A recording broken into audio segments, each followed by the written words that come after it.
Hello, commerce students. Welcome to Late Prayerway Patil Junior College, Latur. Organization of Commerce and Management Standard 11. जरा आपण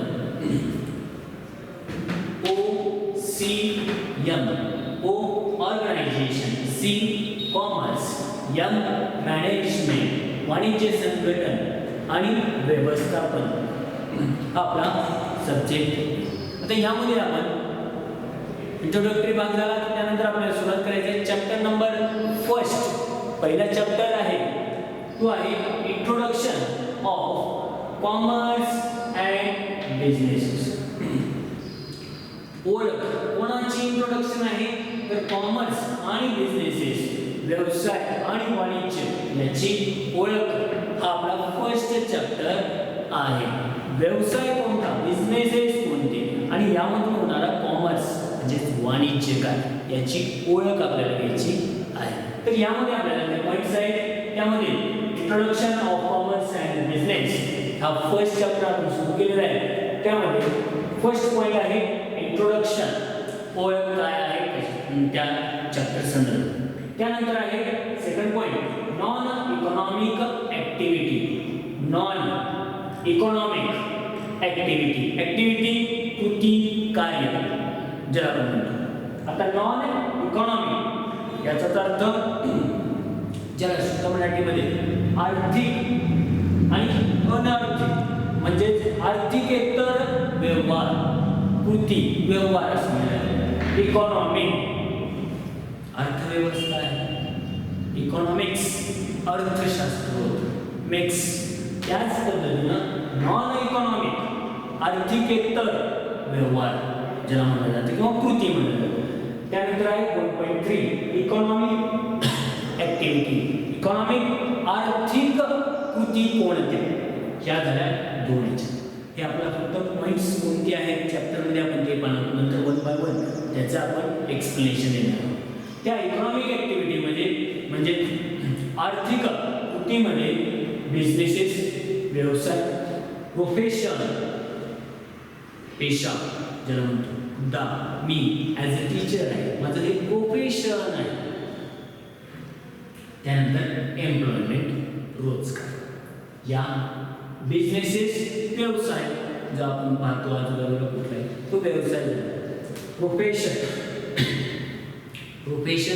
पेशा. Advocate profession आहे, doctor profession आहे, teacher profession आहे, हा त्याचा पेशा तो काय वर्क प्रोफेशन. त्यानंतर आहे एम्प्लॉयमेंट रोजगार, हे थर्ड पॉईंट. त्यानंतर फोर्थ पॉईंट आहे बिझनेसेस ऑब्जेक्टिव्ह, व्यवसायाचे हेतू उद्देश काय आहेत.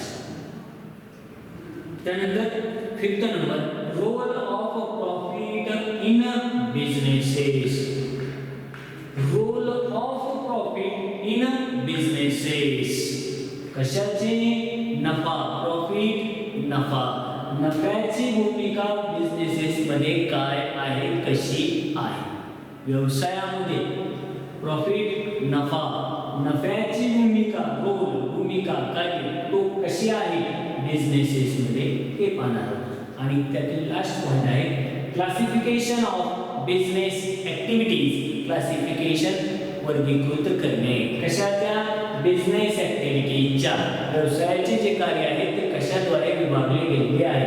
फर्स्ट आहे इंडस्ट्री, सेकंड आहे कॉमर्स. इंडस्ट्री उद्योग समूह, कॉमर्स वाणिज्य. व्यवसायाचे कार्य क्लासिफिकेशन वर्गीकृत करण्यात आले कशामध्ये, दोन याच्यामध्ये.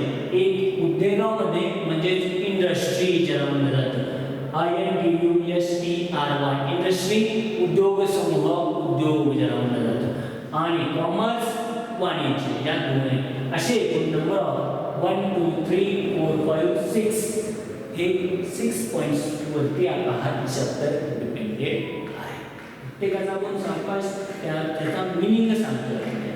मग त्याच्यानंतर 1 बाय 1 पॉईंट्स आपण एक्सप्लेन नेक्स्ट लेक्चरमध्ये करणार आहोत. त्याच्या अगोदर आपल्याला फक्त इंट्रोडक्टरी भाग म्हणजे काय आहे या चॅप्टरमध्ये ते आपल्याला समजून घ्यायचं. तर तर त्या अगोदर आपल्याला हा झाला आपला पॉइंट्स, नंबर ऑफ पॉइंट्स या चॅप्टर मध्ये. चॅप्टर वन्स अगेन रिपीट करेंगे. Introduction of commerce and business. ओळख कशाची? कॉमर्स म्हणजे वाणिज्य, बिझनेस म्हणजे व्यवसाय, व्यवसाय व वाणिज्य याची ओळख.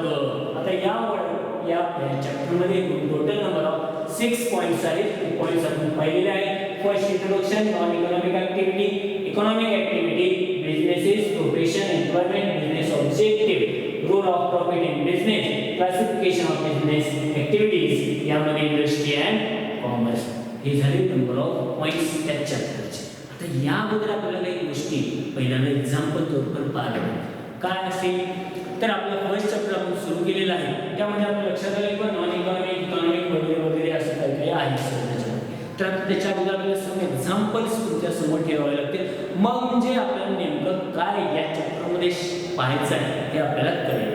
तर तुम्ही 10th स्टँडर्ड म्हणजे SSC एक्झामिनेशन पास केलेला आहात. त्यानंतर तुम्ही पास झालात म्हणूनच 11th कॉमर्सला आपण ॲडमिशन घेतलेलं. परंतु 10th मध्ये आपण असताना आपण मग 10चा म्हणजे SSCचा एक्झामिनेशन पिरियड आल्यानंतर आपण पार्टी उडत असेल, रात्री जागत असतो, आपण अभ्यास करत असतो. त्यावेळेस आपल्या मदरनी म्हणजे आपल्या आईनी काही चहा, T, some coffee, breakfast serve केला आहे, म्हणजे आपल्याला दिलेलं आहे. केव्हाही मग आपण पार्टी असेल नंतर हा आईनं काय केली? ती कृती केली. कोणती? आपल्याला सर्व करण्याची, देण्याची. मग टी असेल, कॉफी असेल, ब्रेकफास्ट असेल, वगैरे जे काही असेल ते लागेल ते आपल्याला दिलेले आहे. मग आता हाच प्रकार इथपर्यंत. त्यानंतर आपण कित्येक वेळेस हॉटेल्समध्ये जातो, पाणीपुरी भेळ खायला जातो, आपल्याला आवडतं त्या गोष्टी, वडापाव खायला जातो. या सगळ्या ना आपण तेच त्या ठिकाणी आपण खातो वगैरे करतो. तसंच निघून जातो का आपण? तसंच निघून जाऊन तरी देईल का आपल्याला? खाल्ला त्याचे पैसे कोण देणार नाही. आपण त्या ठिकाणी काय करतो? बेअर करतो, मनी पे करतो. आपण त्याला देतो, पैसे देतो का? आपल्याला आईनी ज्यावेळेस टी, कॉफी, ब्रेकफास्ट सर्व केल्यानंतर आपण आईला काही दिलं का? नाही. परंतु आपण तेच आपल्या घराच्या बाहेर आलो आणि त्याच वेळेस या टी, कॉफी, ब्रेकफास्टला आपण पैसे पेड केले. या दोघांमध्ये फरक लक्षात आला म्हणजेच आपल्या चॅप्टर लक्षात. या दोघांमध्ये काय फरक होता? आपण आपल्या मदरनी आपल्याला सर्व केलेले जे कोणतेही टी, कॉफी असेल ते काय होतं? नॉन इकॉनॉमिक ऍक्टिव्हिटी होती. कसलाही आर्थिक व्यवहार झाला का त्यामध्ये? नाही. Non economic activity. इकॉनॉमिक आर्थिक, नॉन नाही. काय झाली? कृती झाली. कोणती? नॉन इकॉनॉमिक ऍक्टिव्हिटी झाली. आता तोच आपण हॉटेल्समध्ये, वेगवेगळ्या कॉफी शॉपवरती याच ऍक्टिव्हिटीज केल्या, याच कृती केल्या. कोणत्या? टी, कॉफी, टीच्या केल्या, सर्व केल्या, आपण घेतल्या. परंतु त्याच्या बदल्यात आपल्याला काय द्यावं लागलं? मनी द्यावा लागला, पैसा द्यावा लागला. इकॉनॉमिक ऍक्टिव्हिटी, आर्थिक एकतर आणि आर्थिक कृती, या दोन गोष्टी झाल्या. पैशांचा व्यवहार ज्या ठिकाणी झाला, देण्याघेण्यांचा, एक्सचेंज ऑफ गुड्स अँड मनी, पैशांचा त्या ठिकाणी वस्तूंचा बदल झाला. त्या सर्व केल्या, त्याच्या बदल्यात आपण मनी केलं. या झाल्या. आता त्याच पद्धतीने म्हणजे प्रत्येक मनुष्याला ह्युमन ऍक्टिव्हिटीजला नीड असते, गरज असते. गरज प्रत्येकाला असते. त्या अगोदर आपण शाळेमध्ये, स्कूल्समध्ये सुद्धा शिकलेलं आहे, टीच केलेलं आहे. काय? अन्न, वस्त्र, निवारा ह्या माणसाच्या मूलभूत गरजा आहेत. गरज प्रत्येकाला असते. मग या ज्या कोणत्याही वस्तू व सेवा, आता वस्तू व सेवा, गुड्स म्हणजे वस्तू, सर्व्हिसेस म्हणजे सेवा. आपण सकाळी उठलो, आपल्याला पेस्ट लागतो. पहिला आला आपला, आपण कॉमर्स, आपल्या आजूबाजूचे सगळे काही प्रोडक्ट्स, वस्तू, गुड्स दिसतील, सर्व्हिसेस, सेवा दिसतील आपल्याला. मी तुम्हाला काय करतोय? आज सर्व्हिस देतोय, एज्युकेशनची सर्व्हिस प्रोव्हाइड करतो. कॉमर्सच्या रिलेटेड आपल्याला आजूबाजूला आपल्याला सगळे प्रोडक्ट्स दिसले गेले पाहिजे, गुड्स दिसले गेले पाहिजे. याच म्हणजे प्रत्येक ह्युमन बिईंगला आज अर्ली मॉर्निंग ते नाईट्सपर्यंत प्रत्येक गुड्स अँड सर्व्हिसेसची नीड पडत असते, गरज पडत असते आणि त्या गरजेवरून नीडवरनंच या ॲक्टिव्हिटीज तयार होत असतात. आपल्याला सकाळी उठल्या पेस्ट लागतो, याचाच अर्थ गुड्स झाला. सर्व्हिसेस फॅन लागतो, MSCBनं आपल्याला सर्व्हिस प्रोव्हाइड केली, याचाच अर्थ गुड्स अँड सर्व्हिसेस, वस्तू व सेवा या लागतातच. आणि ज्या आपल्या मदरने आपल्याला दिलेल्या आहेत, आपल्याला कडनं ते प्रेम आहे, त्याची तुलना आपल्या पैशामध्ये करता येते का? आईनं दिलेलं आपलं प्रेम, मुलाला दिलेलं प्रेम, याची पैशामध्ये तुलना करता येते का? नाही करता येत. याचाच अर्थ त्याला काय म्हणतात? Non economic activity. आणि इकॉनॉमिक ॲक्टिव्हिटी आर्थिक व्यवहार, आर्थिक कार्य म्हणजे पैशाच्या मनीज रिलेटेड, पैशाच्या रिलेटेड व्यवहार ह्या झाल्या बेसिक कन्सेप्ट आपल्या economic and non economic activity संदर्भात. आता इंट्रोडक्टरीमध्ये आपल्याला पाहिजे आहे introduction. All human beings are require different types of goods and services to satisfy their needs. All human beings required, गरज, प्रत्येक मनुष्याला वस्तू व सेवांची जीवनामध्ये गरज पडत असते. हो, गुड्स अँड सर्व्हिसेसची, वस्तू व सेवांची सगळ्यांनाच गरज पडते. आताच आपण म्हणतो सकाळपासून प्रत्येक प्रोडक्ट जर आपण जर लक्षात घेतलं तर सगळ्याच गोष्टीची आपल्याला गरज पडते गुड्स अँड सर्व्हिसेसची. आज विदाऊट मोबाईल आपण जाऊ शकतो नाही, सर्व्हिस प्रोव्हाइड करायला. विदाऊट इलेक्ट्रिसिटी ती सुद्धा MSCB आपल्याला सेवा प्रोव्हाइड करते. TV त्याद्वारे सुद्धा सेवा सर्व्हिस प्रोव्हाइड करते. त्याला लागणारा TV सेट, गुड्स झाला, वस्तू झालं, प्रोडक्ट झाला, ते सुद्धा लागतं. मोबाईल फोन हा काय झाला आपल्या सगळे सर्व्हिसचा गुड्स झाला. म्हणजे प्रत्येक मनुष्याला वस्तू, गुड्स अँड सर्व्हिसेस ही पूर्ण होल लाईफमध्ये त्याची गरज असतेच.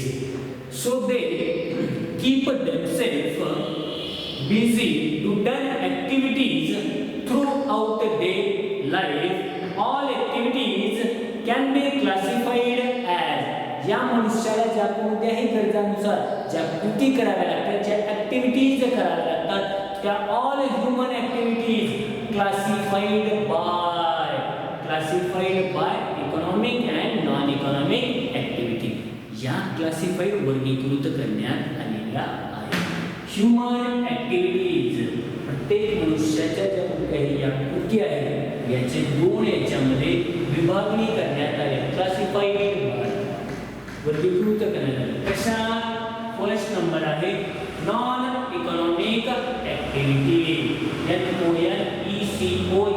NONECONOMIC, नॉन इकॉनॉमिक ॲक्टिव्हिटी, आर्थिकेतर कार्य व्यवहार.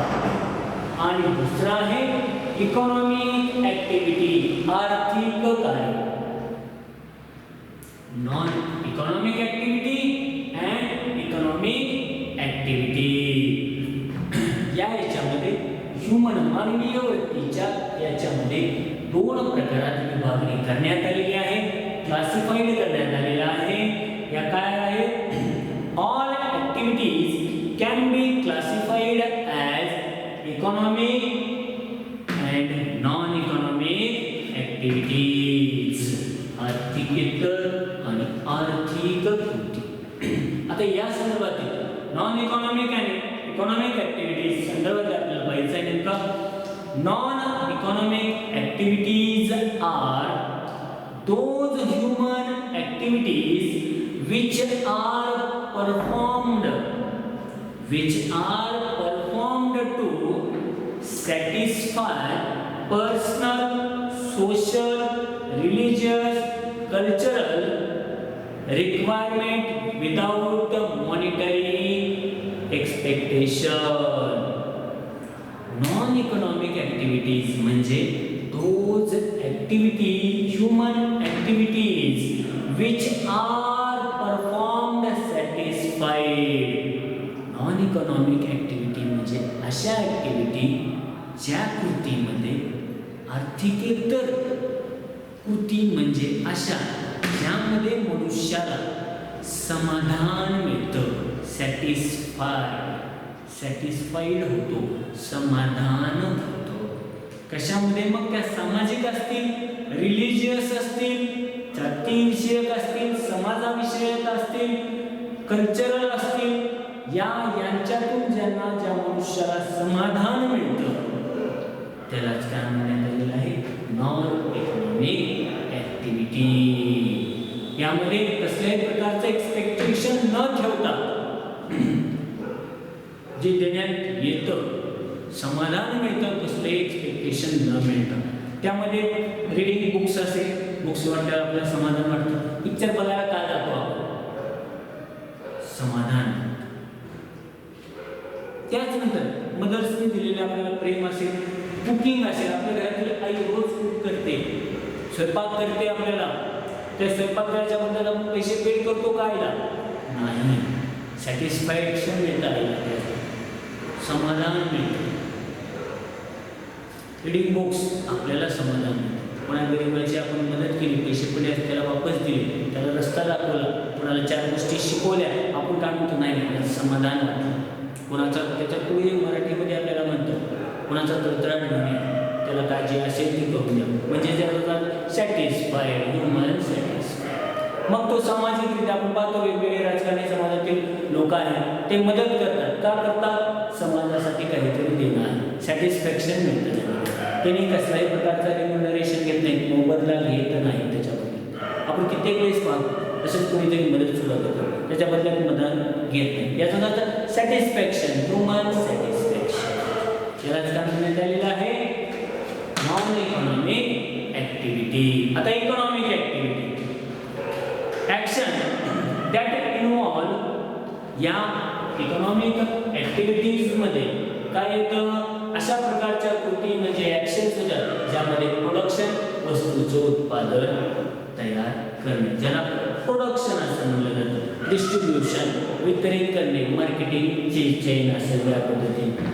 आणि त्याच पद्धतीने consumption of goods and services at all level within the society is called economic activity. Worker working from a फॅक्टरीमध्ये काम करण्यात येणाऱ्या वर्करला जो पैशाचा मोबदला दिला जातो त्यालाच इकॉनॉमिक ऍक्टिव्हिटी असं म्हणण्यात येतं. आर्थिक व्यवहार ज्यामध्ये समावेश होतो अशा ज्या कोणत्याही कृत्या आहेत ज्यामध्ये प्रोडक्शन, वस्तूंचं उत्पादन असेल, त्या वस्तूंचं डिस्ट्रीब्युशन, वितरित करण्यात आलेले असतील. आपण पाहतो हा पेन कुठल्यातरी मॅन्युफॅक्चरिंगमध्ये कंपनीमध्ये तयार झाला, प्रोडक्ट झाला, तयार झाला, याला लागणारे इक्विपमेंट्स, याला लागणारे डिस्ट्रीब्युशन, आज हा दिल्लीमध्ये तयार झालेला प्रोडक्ट आपल्याला इथं भेटतो. याचा अर्थ डिस्ट्रीब्युशन, मार्केटिंग चॅनल त्यानुसार आपल्यापर्यंत पोहोचला. म्हणजे प्रोडक्शनला लागणारा जो कोणताही मनुष्य आहे याचा अर्थ ह्युमन रिसोर्सेस आहे, मॅन पॉवर आहे, त्याला लागणारा रॉ मटेरियल आहे. या सगळ्यांच्या ज्या काही ॲक्टिव्हिटीजमध्ये पैशांच्या मुद्द्यात व्यवहार होतो त्यालाच काय म्हणलेलं आहे? आर्थिक इकॉनॉमिक ऍक्टिव्हिटी. या इकॉनॉमिक ऍक्टिव्हिटीमध्ये बिझनेसेस, व्यवसाय, प्रोफेशन, त्याचं कोड तो जो वर्क करणार आहे, जो माणूस आपण म्हणतो तो प्रोफेशन, पेशा ज्याला म्हणण्यात येतो, आणि एम्प्लॉयमेंट, रोजगार. अशा प्रकारच्या कृती हे आपण फक्त इंट्रोडक्टरी घेतोय. उद्या त्या प्रत्येक याच्यावरती आपण खुलासात्मक पॉईंट बाय पॉईंट आणि राईट डाऊननुसार आपण तुम्हाला एक्सप्लेन करणार आहोत. Thank you student.